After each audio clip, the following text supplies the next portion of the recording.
He hablado mucho sobre la importancia de la hemoglobina en los eritrocitos, así que decidí dedicar un video completo a la hemoglobina.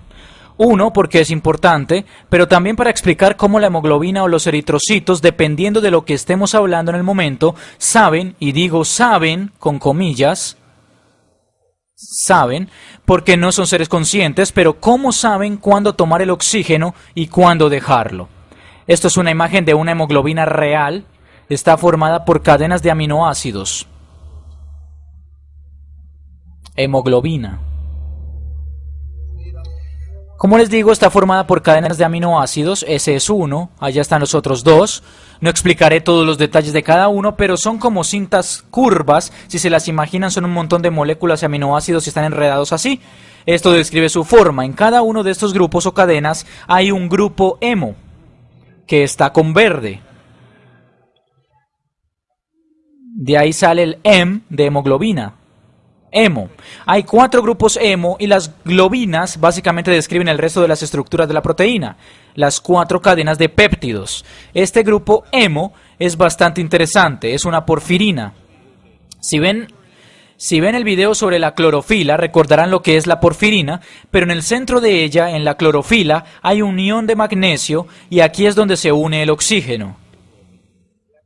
En esta hemoglobina están los lugares principales para que se una el oxígeno.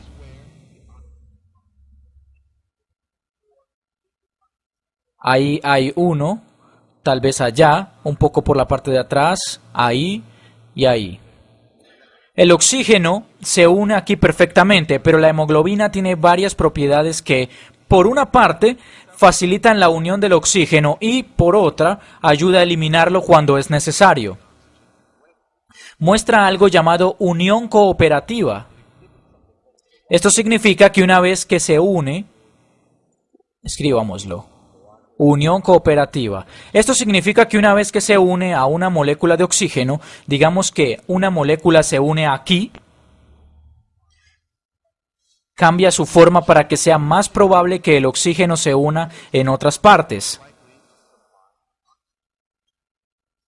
Cuando se une una vez, es más probable que se vuelva a unir.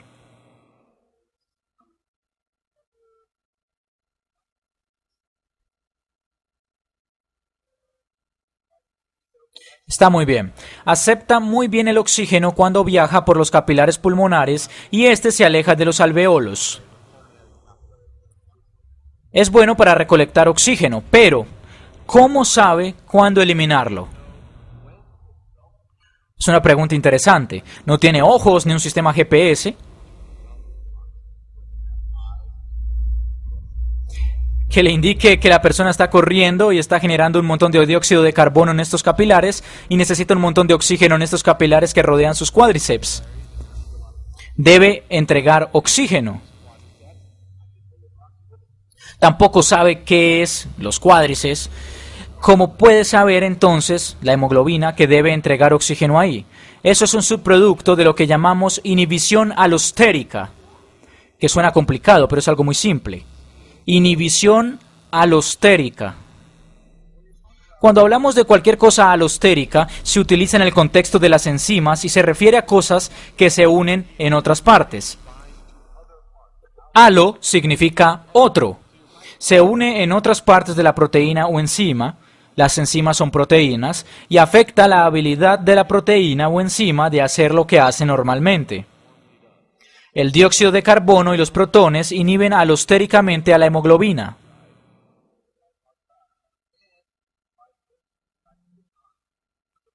El dióxido de carbono se puede unir en otras partes de la hemoglobina, al igual que los protones, aunque no sé exactamente en qué partes. Recuerden que acidez significa concentraciones altas de protones. Si el entorno es ácido, los protones se pueden unir. Haré los protones con rosado. Los protones, que son hidrógenos sin electrones, se pueden unir a ciertas partes de la proteína y hace que sea más difícil que el oxígeno y la proteína se mantengan unidos. Cuando hay mucho dióxido de carbono o el entorno es ácido, esto suelta el oxígeno. Pero resulta que ese es un buen momento para soltar un oxígeno. Volvamos al tipo que está corriendo. Hay mucha actividad en las células de sus cuádriceps. Liberan mucho dióxido de carbono en sus capilares. En ese momento van desde las arterias a las venas y necesitan mucho oxígeno. Por eso es bueno que la hemoglobina suelte su oxígeno. Es muy bueno que el dióxido de carbono inhiba alostéricamente a la hemoglobina.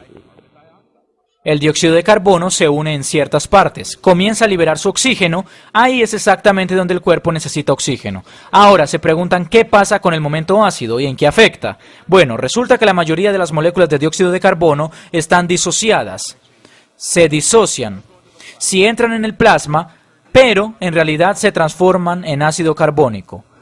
Anotaré una fórmula. Si hay CO2 y se mezcla con agua, la mayoría parte del plasma de la sangre es agua. Si el dióxido de carbono se mezcla con agua y hay una enzima que se encuentra en los eritrocitos, se llama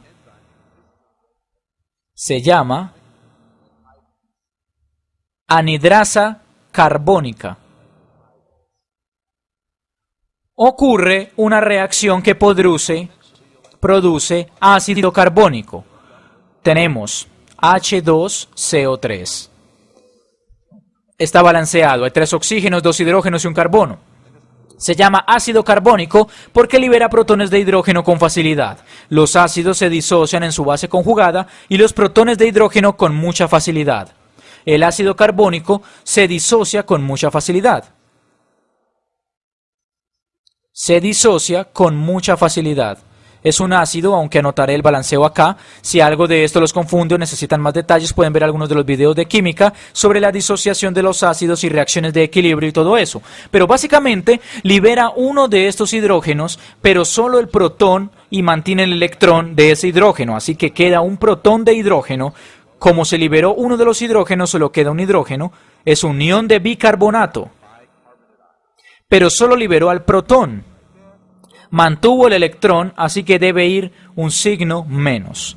La suma de toda la carga es neutral, eso es neutral. Estamos en un capilar de la pierna, veamos si lo puedo dibujar. Digamos que estamos en el capilar de la pierna, lo haré con un color neutral. Este es un capilar de la pierna, aumenté el tamaño de una parte del capilar, siempre se ramifica. Por acá hay muchas células de los músculos, que generan mucho dióxido de carbono y necesitan oxígeno. ¿Qué ocurre ahora? Los eritrocitos fluyen.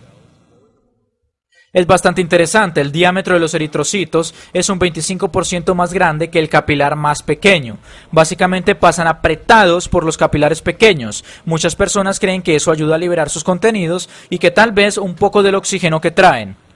Hay un eritrocito que entra por aquí, pasa apretado por este capilar, tiene mucha hemoglobina. Cuando digo mucha, a estas alturas ya deben saber que cada eritrocito tiene 270 millones de moléculas de hemoglobina. Si sumáramos la hemoglobina que hay en todo el cuerpo, es una cantidad enorme porque hay entre 20 y 30 billones de eritrocitos.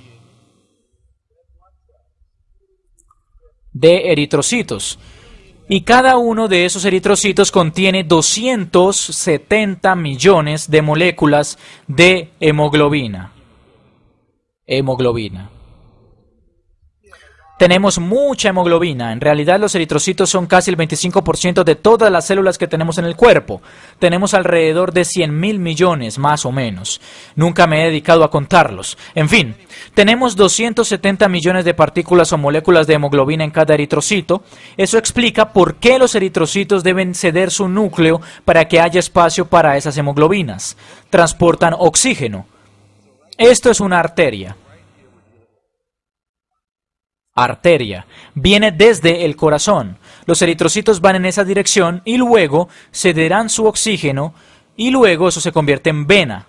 Ahora hay dióxido de carbono. Hay una concentración alta de dióxido de carbono en las células del músculo. Solo a través del gradiente de difusión, lo haré con otro color, termina en el plasma, así, y una parte puede traspasar la membrana para llegar al eritrocito. En el eritrocito hay una anhidrasa carbónica. Hay una anhidrasa carbónica que produce que el dióxido de carbono se disocie o, en realidad, se convierta en ácido carbónico que puede liberar decenas de protones.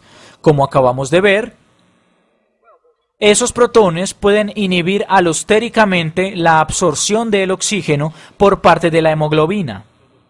Esos protones se comienzan a unir en partes distintas e incluso el dióxido de carbono que no ha reaccionado y que también puede inhibir alostéricamente la hemoglobina también se une en otras partes.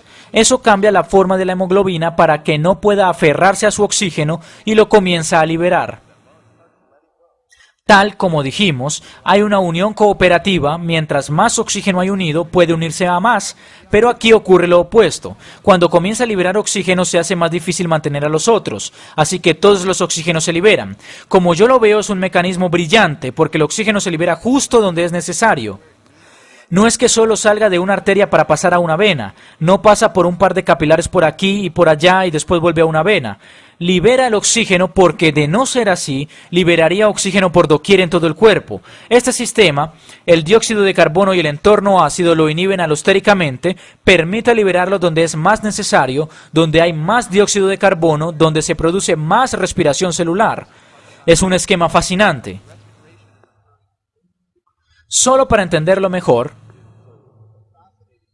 acá hay un gráfico que muestra la absorción de oxígeno de la hemoglobina o qué tan saturada puede estar.